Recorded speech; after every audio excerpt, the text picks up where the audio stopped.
Most watercolor brushes are designed to give you control, but this one, it's designed to take it away. It's clumsy and unpredictable and honestly infuriating enough to make you hate it. But there's a reason that Ron Ranson swore by it, and it's still available today. So is it a wonderful time saver for your painting, or is it in fact a massive waste of time? Well, I bought the brushes, I found the books, and I'm dying to find out. I was shopping in a second-hand bookstore, and it was a second-hand bookstore online, but I have discovered Ron Ranson, who's unfortunately no longer with us, but he does have some rather lovely books. These books, as I said, were second-hand, but look, perfect condition, and they've got the lovely oldie-worldy feeling, which seems to appeal to me more and more these days. But he uses the sort of approach that I love, that loose impressionistic technique, because he uses a big brush, a really big brush, and it's a bit of an unconventional brush, which he talks about a bit more in this book, which is even more beautiful because it's got more color photos and that kind of thing. And the big brushes in question are still available. He's actually using this Hake brush, but they are going to be quite something to get used to, I believe, because these bristles are most unlike what we normally use for watercolor. Usually we use soft, springy brushes. These certainly are springy, but they're definitely not soft. So they're going to offer a lot more in the way of texture, and they hold an awful lot more water. So that's going to be a bit of a challenge for me, and I thought you might like to be along for the ride. I decided to paint one of my own photos, which I took on a road trip from the car. Don't worry, I wasn't the driver, I was the passenger, and I could see this beautiful big sky. Skies are one of the subjects that Ron recommends his brush for, because it is a wonderful way of putting in those soft, fluffy cloud shapes using the wet into wet technique. So let's have a go at that. I'm starting by wetting my sky section, and I'm using the big brush to do this, and it's holding an awful lot of water, so I know I can get my page nice and damp. Once that wash is wet, you want to keep working with it, so you want to make sure that you've got nice juicy color. And I recently changed my palette to be a nice big palette, which is a good thing because now I can fit this big brush into it. So I'm putting in my ultramarine blue in the top corner, and using the ragged edges that this brush automatically has to to create the natural soft edges of clouds, which is a lot of fun to do. I mean, you really do have to get your head in the game, because you've got to remember that you're painting the blue patches of sky. You think you're painting clouds, but you're actually painting the sky, so you're kind of negatively painting the clouds. So you have to, if you're looking at the reference photo, it can be a little bit of a mind game to make sure that you're actually painting the blue shapes that you see, not the white shapes that you see. But the great thing about painting skies is that it doesn't really matter if you get the shapes exactly right. It's not like painting a portrait where you're going to be worried about getting the proportions exactly right. You know, clouds are constantly changing, so if we modify their shapes, but it's really no big deal. It does mean that when it comes to kind of designing your painting, designing your sky, you can rearrange the cloud shapes a little if it serves your page better. I think it makes a much more interesting painting if you can kind of put your designer hat on and make sure that you've got compositionally a nice, good, strong value structure there. Now, saying that, at the moment, I'm really focusing on figuring out how to use this brush. So, this is what we're doing when we're painting. We're kind of solving multiple problems at once. So there's lots of things to be thinking about. And I think that the thing I'm trying to remind myself is to kind of be kind to myself and let myself kind of tackle one thing at a time, and not expect to be getting it all right all the time. We'll get there gradually. One of the other things that you can always see in the sky is that it's much darker at the top and it gets lighter towards the horizon. That's a perspective idea. So we can convey that by changing up the color of the blue there. And speaking of perspective, the other thing that you see in the sky is that the clouds are big at the top of the page. And that's where they are closer to us. And then as the sky recedes away from us in towards the horizon, those little cloud shapes get smaller and smaller. So you kind of want to vary those sizes up as well. Now, one of the things that I do want to make sure I do is put some value in the clouds, because they're not just plain white. So I've chosen one of my favorite purpley colors, and I'm hoping that I've worked quickly enough that the page is still damp enough that I'm going to get my soft wet into wet blends here. This is also an act of faith, because you have to kind of give the paint a chance to spread out while the page is still damp. You know that the effect you're getting is going to continually change as the pigments spread out in the damp on the damp page, and as that page slowly dries. So as you put the mark down, you know that's not going to be the way it is when the painting is finally dry. And really, you do get the best effects if you can just leave it alone. This is also where I'm trying to build in different ranges of value. So I'm trying to have slightly less pigment on my brush to show a sort of a mid value there.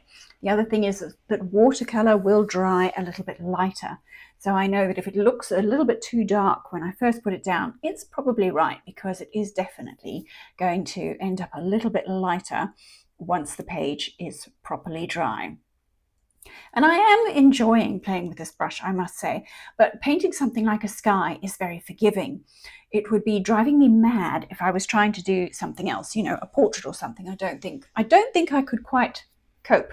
So I guess this is something we all have to decide for ourselves. You have to, choose your evil, decide on the level of frustration that suits you, because we want to keep it challenging. We certainly do. And we want to try new and different things.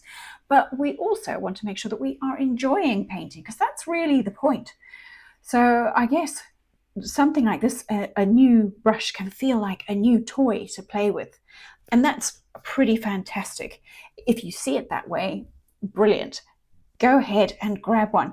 But if you know that you're easily discouraged and you don't want to feel like you're going backwards, which can sometimes happen when you change up your tool and suddenly you've got this clumsy thing in your hand, it can be a little bit annoying. So that's something we've each got to know ourselves well enough to decide whether this is something that's going to drive us mad or add a bit of fun and interest to what we're doing. Now you can see me touching my page here. That's because I don't think I was quite as fast as I wanted, and perhaps I wasn't as even with the water as I might have been. So parts of that page had dried there. So that is when we're kind of in a little bit of a dangerous territory, and you've got to be a little bit careful because you don't want to add whole lots of water. Now, I am following Ron's advice in his book here, where he talks about big skies need very simple landscapes, and that's also why I chose this photo. I actually took the photo landscape because that's my habit. I'm an old person, but I cropped it into a portrait orientation because it gave me more emphasis on the sky, and because it made me feel like one of the young people who only seem to take photos vertically. I don't know if you've noticed that. Anyway, it means I've got lots of space vertically to paint my sky, and I just want to pop in a little suggestion of the road here. And the big brush is quite handy for that too. It is forcing me to be a little bit more confident.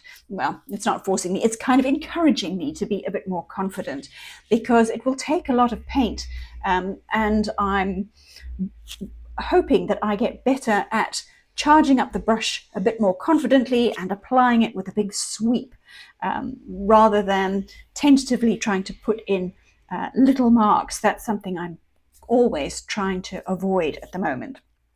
But I'm also kind of thinking about whether I want to bother suggesting some of the line markings on the road, or whether I'm just going to leave that out. It's the sort of detail that would be quite nice to have, but really the landscape is not the main feature of the painting, so I don't want to worry too much about it. But I do want to try and get the road darker in the very foreground, closer to us, and let it seem paler further away. Again, that should help convey the idea of some distance. And once I've put that section in, all we've got is a little bit of grass and trees to go. And again, this brush is going to be just marvelous for that. I'm trying to put in a slightly lighter value of the same color I used for the road, just on either side of the actual tar, because in the photo I've got, you can see there's a little bit of sort of the edging of the road is a paler color. I don't want to be putting in detail, but I am trying to remember little things like perspective. Even a little strip like that is going to be narrower where where its edge meets the horizon further away, and wider closer to us. If I can remember that, then I should be able to convey this idea of depth in the painting a little bit better.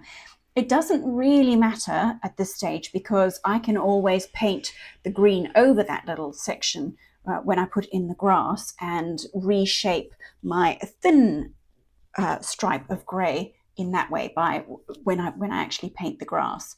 And I'm going to do that by starting with a little bit of water. This is kind of my habit, to just dot in a little bit of water here and there. And then I've got a lovely green that is a little bit of a granulator, which spreads out into a nice vibrant colour if you use enough water. One of the darkest parts of this little scene here are the trees on that horizon line, and those are something else that I've been quite excited to paint with this big brush. This is, I think, another place where this brush comes into its own, because it is never going to paint leaf by leaf, branch by branch. It is automatically going to join my shrubs and trees into a kind of mass shape.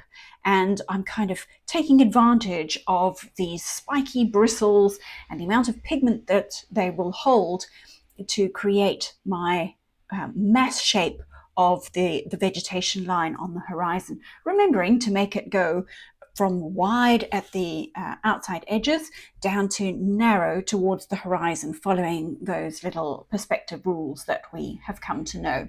The other thing that I'm noticing is that there's a lot more darkness at the base, so at the horizon line where the bottom of the trees meets the grass. So I'm dropping some of my shadow colour in there and letting it spread into my grass area, which is still wet. Again, this is all very much wet into wet, which is one of my absolute favourite ways to paint, and it makes those shadows automatically soften out into the grassy section. A big brush like this is equal measures fun and frustrating.